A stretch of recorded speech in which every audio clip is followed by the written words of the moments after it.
Osborne, and that was a short improvisation in the key of D using only Tetrad Arpeggios. Today, I'd like to talk with you about what Tetrad Arpeggios are, why they're a valuable tool for every guitarist to have in their improvisational toolbox, and I'll also give you fingerings for two of the most common and versatile Tetrad Arpeggios that will enable you to get these arpeggios all across the fretboard. A Tetrad arpeggio is simply a 4-note arpeggio. Most of the time it contains the 3 notes of a common major or minor triad plus 1 additional note taken from the major scale.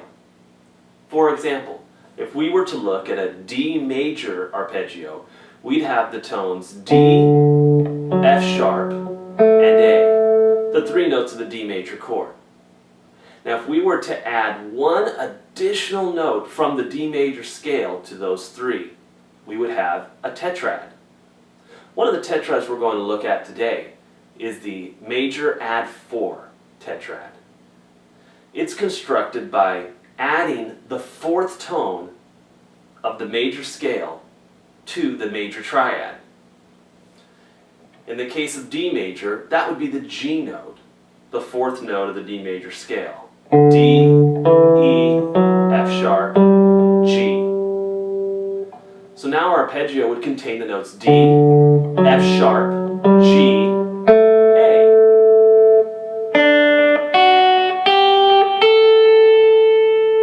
This would give us a D major add4 arpeggio.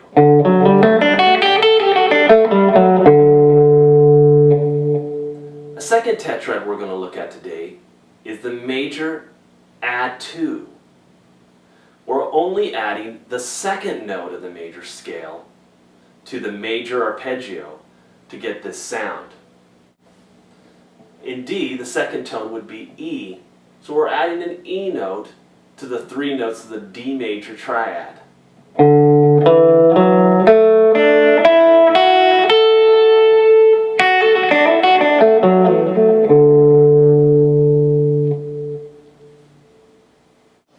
One of the great things about Tetrad arpeggios is that with 4 notes, you've got just enough notes to create some very nice melodic lines, and not so many notes so as to run the risk of your solos sounding cluttered. When guitarists first learn to improvise, they generally learn the pentatonic scales and their major scales. Then they use those scales to solo over the chord progressions from the keys. This is a great way to learn. However, over time, you begin to realize that although you're playing all the correct notes, you may not be playing the best notes. With Tetrad arpeggios, you're isolating just the chord tones plus 1 extra note from the major scale taken at your choosing. This is a very effective way to solo.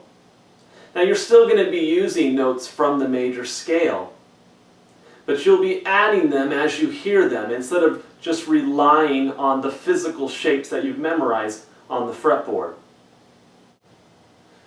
Now you may ask, if I want to scale back on how many notes I'm using to improvise with, why don't I just use the pentatonic scales? And sometimes this is exactly what you should do depending on the chord progression.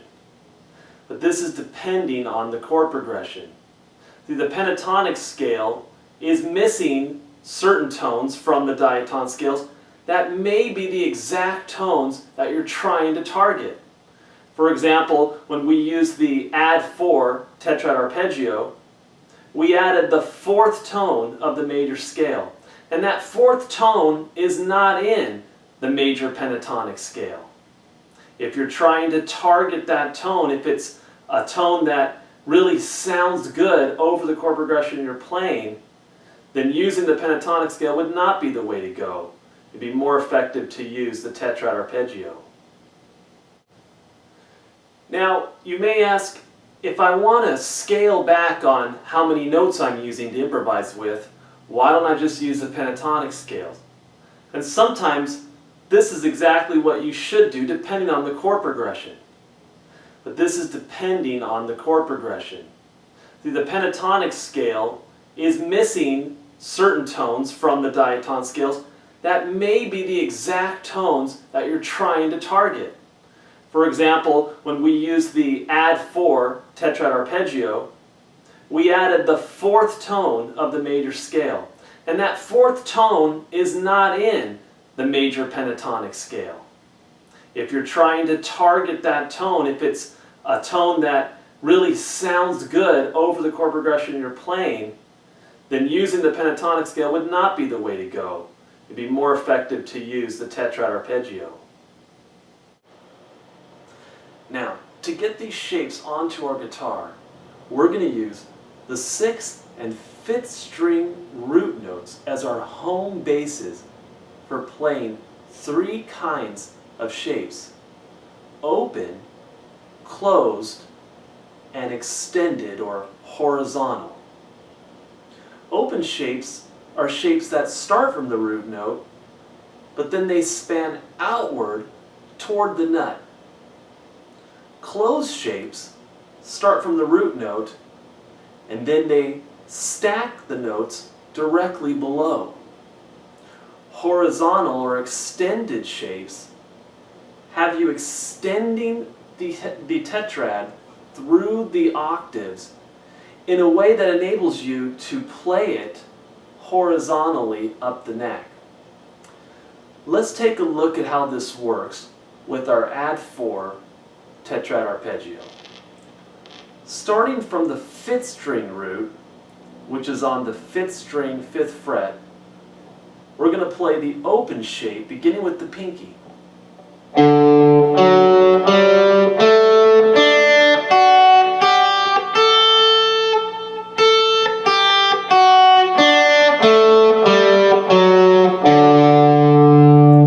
Once again, we're only playing the 1st, 3rd, 4th, and 5th notes of the major scale.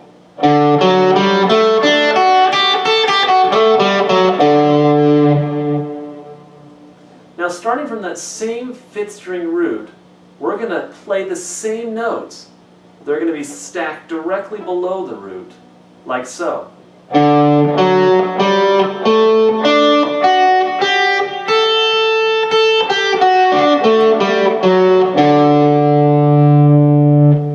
At this point, we're going to shift to our 6th string root, and we're going to play the 6th string root open shape, again beginning with the pinky.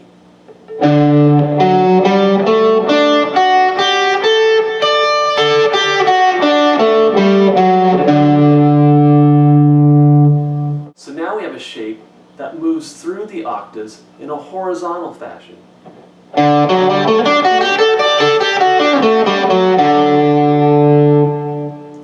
We can do the same thing from the 6th string root. Notice the shift with the middle finger as we go from the 4th to the 5th of the tetrad. This is important because it keeps our fingers in position for the next few notes. It also enables us to use the stronger fingers of the left hand.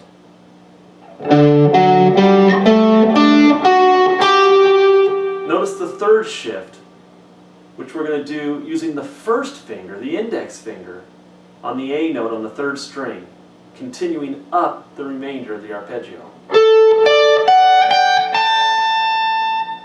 Together that'll look like this.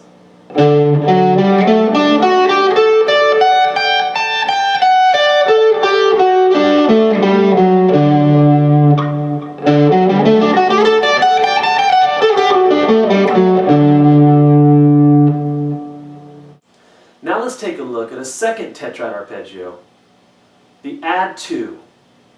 The spelling of this arpeggio is 1, 2, 3, 5. We're adding the 2nd of the D major scale, which is the E note. Using the same formulation for getting these shapes onto the fretboard, we're going to start with our 5th string root D, open shape, which will look like this.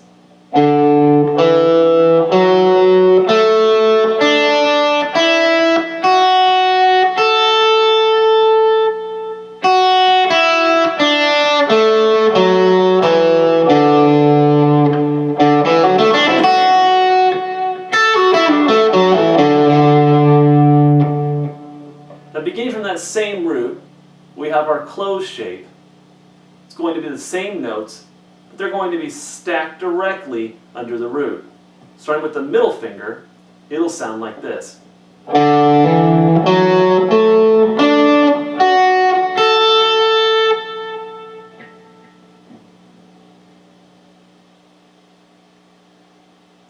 Now let's take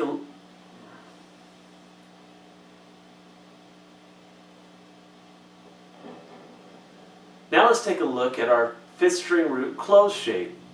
It'll have the exact same notes, but they'll be stacked directly under the root note.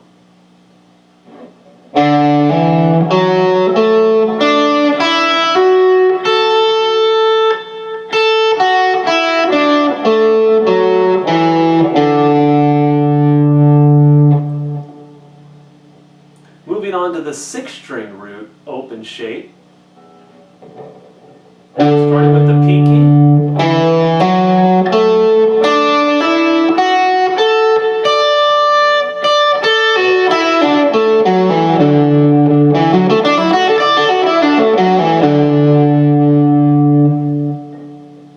And the sixth string root closed shape, beginning with the middle finger.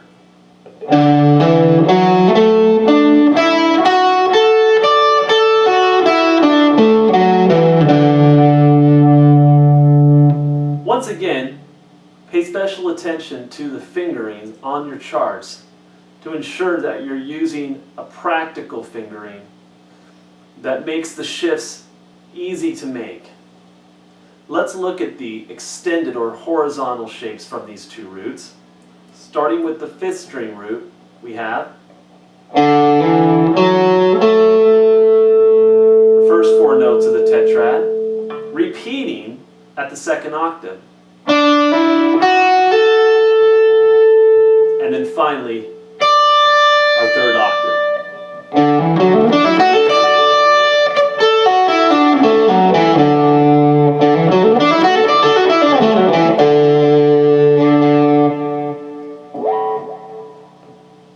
From the sixth string root, it's very easy to see the repeating pattern of the arpeggio as it makes its way through the three octaves. We have a 10th fret D, the octave above that on the 12th, and the octave above that on the 15th fret. The pattern will literally start over with the exact same fingering in this case at each octave. 2, 4, 1, 4. Next octave, 2, 4, 1, 4. And third octave, 2, 4, 1, 4.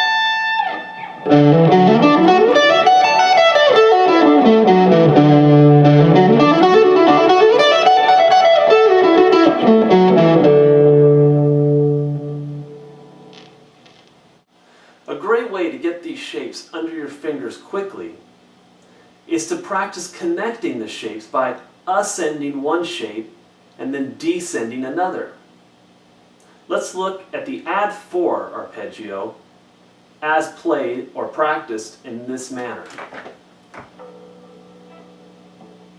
Starting with the shape that is lowest on the fretboard, that is the fifth string root open shape, we're going to ascend and then descend the shape that comes next, which is your fifth string root closed.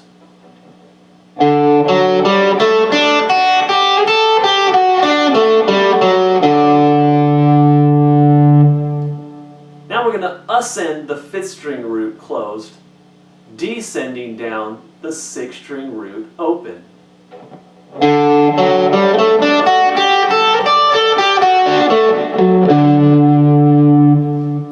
Likewise, we're going to ascend the sixth string root closed shape, descending down the fifth string root open.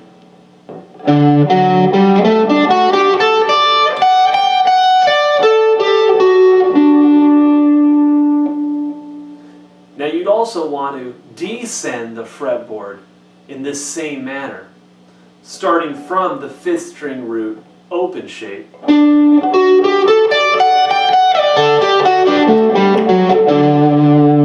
and then descending the sixth string root closed. Now ascending the 6th string root open,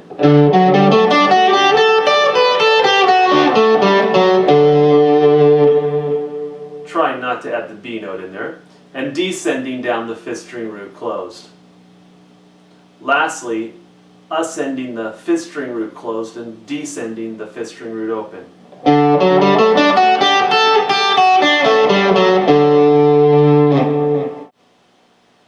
Practicing ascending and then descending through the various shapes is a great way to integrate the shapes and to see the different pathways that you can take to get from one shape to another. Be creative. You can ascend one shape and then descend one that's on a completely different part of the fretboard. You can also toy around with the fingerings and the way you're lining up the notes on the strings in order to go from one part of the fretboard to another. Use slides and different techniques to get a smooth legato sound. The fingerings on the worksheets that accompany this video are just recommended fingerings for each form as you stay in one position. Lastly, it's vital that you take these shapes and you practice them over backing tracks to really get their sound. Remember that as you're working with them, you should practice only playing the notes of the arpeggio without adding any scale notes from the major scale. And then once you're able to do that, as you improvise freely, then choose to add the notes of the major scale as you hear them.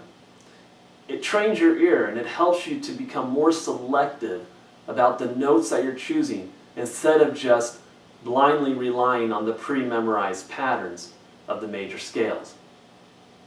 I hope this video was helpful, and I wish you luck in your playing and in your growth as a guitarist.